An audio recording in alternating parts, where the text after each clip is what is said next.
नहीं आएगा कि साहब कितना माइग्रेशन। आपने बताया कि माइग्रेशन जितना 1950 से लेके अब तक 14 तक हुआ था, उससे कई गुना ज्यादा शायद आपने बताया कि 2 लाख हो। ये चीज जो ये गैप, इतना बड़ा गैप 50 से लेके 14 तक, और ये 14 से लेके 24 तक, सिर्फ 10 सालों में जो आप बता रहे हैं वो इतना बड़ा गैप। आपने बताया कि रिलेशनशिप, फॉरेन रिलेशनशिप जो भी है, फॉरेन पॉलिसी का फेलियर है, सारी चीजें फेलियर है। ये फेलियर, और इससे बड़ा चैलेंज ये है कि अभी संविधान को खत्म करने की कोशिश, और ये वो सारी सबसे बड़ा मैसेज दोनों में है।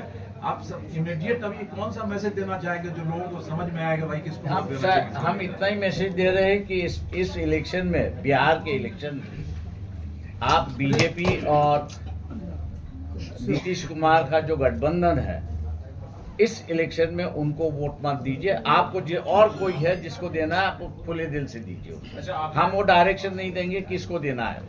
प्रेस नोट में आपने इंगित किया है बहुत भिक्षुओं को लेकर, तो आपकी 6 महीने की यात्रा रही, उसमें आपने उनके साथ घुमा, उनकी मंदिरों को मुक्त करवाने की बात कही है। क्या लगता है कि बौद्ध भिक्षुओं के सबसे बड़े गुरु माने जाते हैं दलाई लामा, और वो कहीं ना कहीं हमेशा देखे जाते हैं प्रधानमंत्री के साथ, नीतीश कुमार के साथ। तो इस तरह से बौद्ध भिक्षुओं पे कितना प्रभाव पड़ेगा जो आप कह रहे हैं कि वोट ना करें? देखिए, मैं उससे ये कहूँगा कि मैं किसी इंडिविजुअल के साथ की बात नहीं कर रहा हूँ। मैं ये कह रहा हूँ कि आपके साथ में कौन सा ब्लॉक इस वक्त खड़ा हो सकता है। मुस्लिम ब्लॉक जो है पाकिस्तान होने की वजह से आपके साथ में खड़ा नहीं होगा। सवाल ऐसा है कि सवाल ये है कि आपके साथ में क्रिश्चियन ब्लॉक भी खड़ा नहीं हो रहा है, क्योंकि वो सब यूरोपियन कंट्रीज आपके खिलाफ है। जो थर्ड ब्लॉक जो है, ये बुद्ध गया के माध्यम से आपको ये जो बुद्धिस्ट ब्लॉक है, फाइनेंशियली एंड इकोनॉमिकली स्ट्रांग है, वो आपके साथ में आप ले सकते हो। यही इंडिकेशन हमने उसमें दिया है। प्रेस वार्ता के शुरुआत में आपने कही कि 2 लाख से ऊपर लोगों ने दूसरे देशों की नागरिकता प्राप्त कर ली है, वो सारे स्वर्ण समाज के थे, लेकिन वो लोग तो यहाँ पे अच्छी खासी स्थिति में है, वहाँ पे सारे ऊंचे पद पर वही लोग हैं, वहाँ पे पूंजीपति लोग। क्या कर रहा है देश छोड़ने का? सर, मैंने जैसे कहा कि भैया, उन्होंने समाज के अंदर इज्जत कमाई हुई है।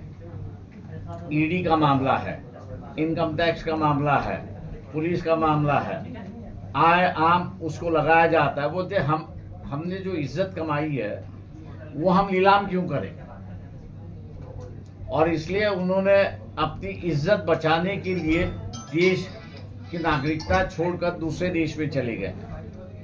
सर, जब आप इतना बड़ा टॉपिक उठा रहे हैं, तो एक चीज और सवाल का जवाब दीजिए कि भारत में जो टैक्स सिस्टम है वो काफी ज्यादा जटिल है और बहुत ज्यादा टैक्स है। बात सही है आपकी, आपकी बात दुरुस्त है। हाँ, इस पे आप क्या कहना चाहेंगे? ठीक है, आप टैक्सिंग सिस्टम जितना आप सरल कर देंगे, सिंपल कर देंगे, उतना मेरे ख्याल से सरकार की तिजोरी जो है वो बढ़ती जाएगी। जब आप उसको जटिल करोगे तो बचने का रास्ता पहला ढूंढा जाता है। मैं अपनी तरफ से कह रहा हूं कि हम भी बचने का ही रास्ता ढूंढते, पहले भरने का रास्ता नहीं देखते। तो हम लोग जो है बचने का रास्ता निकाल